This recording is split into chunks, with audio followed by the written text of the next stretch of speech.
आज हम बात करेंगे विस्तृत तौर पर जो बीसीसीआई ने नया कॉन्ट्रैक्ट सिस्टम लाया है। उसके तहत बीसीसीआई ने नए कॉन्ट्रैक्ट का ऐलान कर दिया है। आपको पता है कि इस कॉन्ट्रैक्ट सिस्टम में टोटल 4 कैटेगरी रहती है, A+, A, B और C। A+ वाले खिलाड़ियों को सालाना 7 करोड़ रुपए मिलते हैं। A कैटेगरी वाले खिलाड़ियों को सालाना मिलते हैं 5 करोड़ रुपए, जबकि B कैटेगरी वालों को 3 करोड़ और C कैटेगरी वालों को मिलते हैं सालाना 1 करोड़ रुपए। हम आपको बता दें कि ये अमाउंट मैच फीस से बिल्कुल अलग अमाउंट होता है। सालाना कॉन्ट्रैक्ट वाले खिलाड़ियों को ये अमाउंट मिलता है। टोटल इस साल जो है 34 खिलाड़ियों को इसमें शामिल किया, जबकि लास्ट ईयर इसमें शामिल खिलाड़ियों की संख्या 30 थी। इस कॉन्ट्रैक्ट की सबसे बड़ी बात यह है कि इसमें जो 2 इम्पॉर्टेंट प्लेयर पिछले कॉन्ट्रैक्ट में नहीं शामिल किए गए थे अनुशासनहीनता की वजह से, श्रेयस अय्यर और ईशान किशन की इस नए साल के कॉन्ट्रैक्ट में वापसी हुई है। ईशान किशन को ग्रेड C जबकि श्रेयस अय्यर को ग्रेड B में रखा गया है।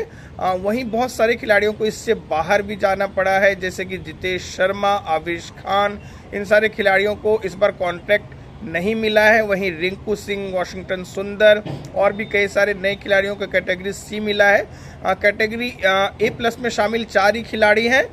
कप्तान जो वनडे और टेस्ट के कप्तान है रोहित शर्मा, किंग कोहली, रविंद्र जडेजा और बुमराह। वहीं A कैटेगरी की बात करें तो उसमें शुभमन गिल का नाम शामिल है, सूर्य कुमार यादव जो T20 की कप्तान है, हार्दिक पांड्या का नाम शामिल है।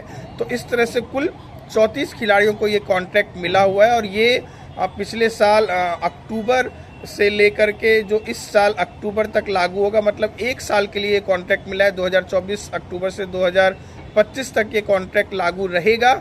और अपने आप में ये कॉन्ट्रैक्ट बहुत महत्वपूर्ण हो जाता है कि बीसीसीआई किन खिलाड़ियों को रिकॉग्नाइज कर रही है और किन खिलाड़ियों का प्रदर्शन मैदान पर और अनुशासन में बेहतरीन है, उसके तहत ये कॉन्ट्रैक्ट मिला जाता है। अब सबसे बड़ी बात है कि जो इंग्लैंड का दौरा होने वाला है, रोहित शर्मा को A+ कैटेगरी में शामिल किया गया है और कॉन्ट्रैक्ट उनको रिन्यू किया गया है। तो क्या रोहित शर्मा की जो फॉर्म है, स्पेशली टेस्ट मैचों में, वनडे में तो उनका शानदार फॉर्म है, उन्होंने चैंपियंस ट्रॉफी जिताया भी और फाइनल में अपनी मैन ऑफ द मैच वाली पारी भी खेली, लेकिन क्या टेस्ट टीम में रोहित शर्मा की जगह बनती है, इसको लेकर के तमाम कयास लगाए जा रहे हैं। लेकिन A+ कैटेगरी में अगर बीसीसीआई ने रोहित शर्मा को शामिल किया है तो संकेत उन्होंने यही दिया लगता है कि रोहित शर्मा ही भारत की कप्तानी करेंगे इंग्लैंड दौरे पर। हालांकि इसको लेकर के फाइनल मुहर नहीं लगी है, हमें थोड़ा इंतज़ार करना होगा।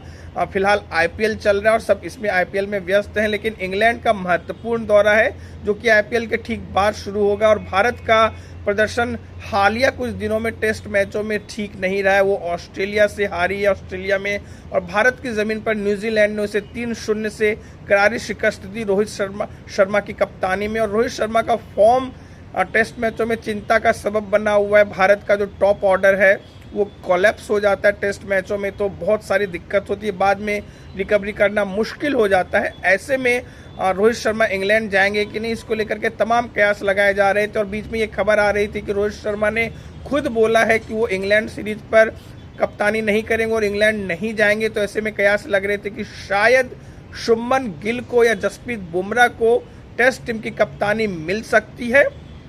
फिलहाल ये सारे कयास हैं, इस पर कुछ अंतिम मुहर नहीं लगी है। कुछ दिनों के बाद ही चयन समिति की बैठक होने वाली है जिसमें इंग्लैंड दौरे के लिए टीम चुनी जाएगी।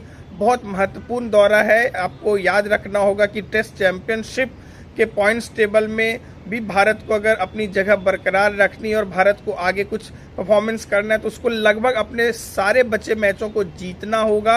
हालांकि बहुत मुश्किल है टेस्ट चैंपियनशिप में अब भारत का फाइनल में जगह बनाना, क्योंकि उसका प्रदर्शन बहुत खराब रहा है हालिया कुछ टेस्ट मैचों में।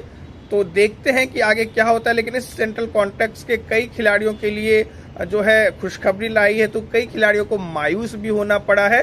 तो आप बने रहिए इसी तरह कुमार अभिषेक की खबर के साथ। हम आपको हर खबर से करेंगे खबरदार और आपके मतलब की खबर, और हर खबर का होगा यहाँ सही विश्लेषण बिना किसी पक्षपात के। धन्यवाद।